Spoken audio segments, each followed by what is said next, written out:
నిర్ణయం తీసుకునే అదే విధంగా ఇంతకు ముందే సన్మానించుకున్న అందశ్రీ గురించి నేను కొత్తగా చెప్పవలసిన అవసరం లేదు.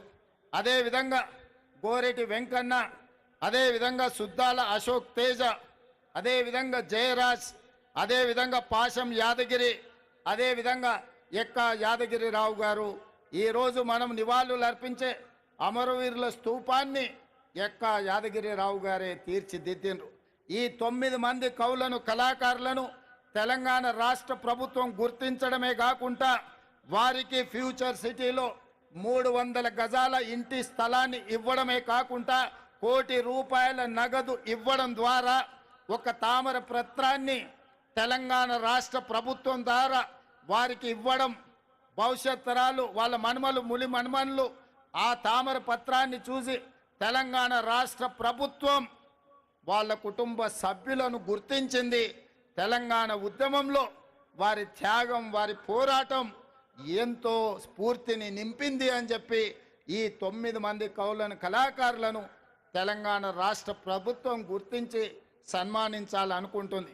అందుకే వారికి తామర పత్రాన్ని రాష్ట్ర ప్రభుత్వం అధికారికంగా అందించడమే కాకుండా వారికి ఒక ఇంటి స్థలాన్ని, వారికి ₹1 కోటి నగదును వారికి ఇవ్వడం ద్వారా ఈ ప్రభుత్వం, ఈ 4 కోట్ల తెలంగాణ ప్రజలు మీ త్యాగాలను మరవలేదు, మీ త్యాగాలు చరిత్ర పుటలలో, మీ పోరాటాలు మా మెదళ్ళలో శాశ్వతంగా ముద్రించుకుంటాము.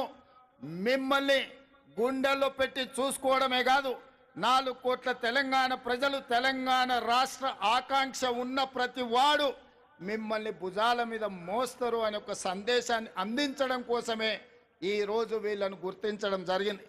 వాళ్ళకి ఇంటి స్థలమో లేకపోతే ₹1 కోటి ఆర్థిక ప్రయోజనం కోసమో ఈ రాష్ట్ర ప్రభుత్వం ఈ కార్యక్రమాన్ని చేపట్టలేదు. 4 కోట్ల తెలంగాణ ప్రజలు మీ త్యాగాన్ని, మీ సర్వం వడ్డడం వల్ల ఈరోజు తెలంగాణ రాష్ట్రం వచ్చింది. అందుకే ఈ రాష్ట్ర ప్రభుత్వం మిమ్మల్ని గుర్తిస్తుంది, గౌరవిస్తుందన్న సంకేతాన్ని ప్రపంచానికి అందించడం కోసమే ఈరోజు ఈ కార్యక్రమాన్ని తీసుకున్నాం. పెద్ద ఎత్తున ఇక్కడికి వచ్చేసిన వేలాది మంది చప్పట్ల ద్వారా ఈ కవులను కళాకారులను అభినందించాల్సిందిగా మీ అందరికీ నేను విజ్ఞప్తి చేస్తున్నా. మిత్రులారా, కొద్దిమందికి బాధ ఉండొచ్చు, ఆవేదన ఉండొచ్చు, దుఃఖం ఉండొచ్చు.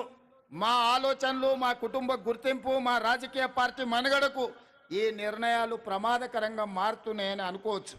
కానీ ఒక వ్యక్తి కోసమో, ఒక కుటుంబం కోసమో, ఒక రాజకీయ పార్టీ కోసమో తెలంగాణ రాష్ట్రం తెచ్చుకోలేదు. 4 కోట్ల తెలంగాణ ప్రజలు ఏ స్వేచ్ఛ కోసం, ఏ ప్రజాస్వామిక పరిపాలన కోసం, ఏ బహుజనుల యొక్క ఆత్మ గౌరవాన్ని ప్రపంచానికి చాటి చెప్పడం కోసమే ఈ తెలంగాణ రాష్ట్రం తెచ్చుకున్నాం. అందుకే తెలంగాణ పరిపాలన గుండెకాయ లాంటి సచివాలయంలో ఈరోజు తెలంగాణ తల్లిని మనం ప్రతిష్ఠించుకోవడం జరిగింది. ఇది ఒక గొప్ప అవకాశం. ఉమ్మడి రాష్ట్రంలో ఆనాడు అవమానాలు ఎదురైనాయి. తెలంగాణ రాష్ట్రంలో నిర్లక్ష్యానికి లోనైనం. అలాంటి అవమానాలు, నిర్లక్ష్యాలు ఇంకా తెలంగాణ ప్రజలకు ఉండకూడదు అన్న ఆలోచనతో టీజీని రాసుకోవడం కానీ, జై హే జై హే తెలంగాణ గీతాన్ని పాడుకోవడం కానీ, ఈనాడు తెలంగాణ తల్లిని ప్రతిష్ఠించుకొని ప్రతి సంవత్సరం డిసెంబర్ 9 నాడు తెలంగాణ తల్లి అవతరణ ఉత్సవాన్ని అధికారికంగా రాష్ట్ర స్థాయిలో, జిల్లా స్థాయిలో, మండల స్థాయిలో ప్రభుత్వ కార్యక్రమంగా నిర్వహించాలని, అధికారిక కార్యక్రమంగా చెయ్యాలి అని రాష్ట్ర ప్రభుత్వం నిర్ణయం తీసుకున్నది.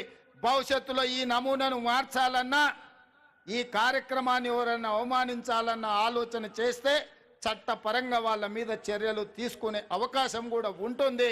అందుకే 4 కోట్ల ప్రజల యొక్క ఆకాంక్ష మేరకు ఈ నిర్ణయాన్ని తీసుకున్నాం. మీరందరూ కూడా పెద్ద ఎత్తున ఈరోజు మీరు ఈ కార్యక్రమాన్ని ఆశీర్వదించాల్సిందిగా కోరుకుంటూ, అదేవిధంగా రాజకీయ పార్టీ పరంగా ఈనాడు పార్టీ అధ్యక్షులు మహేష్ కుమార్ గౌడ్ గారు పిసిసి అధ్యక్షుడిగా ఈ కార్యక్రమంలో పాల్గొని పార్టీ కార్యక్రమాలను కూడా ముందుకు తీసుకెళ్లాలని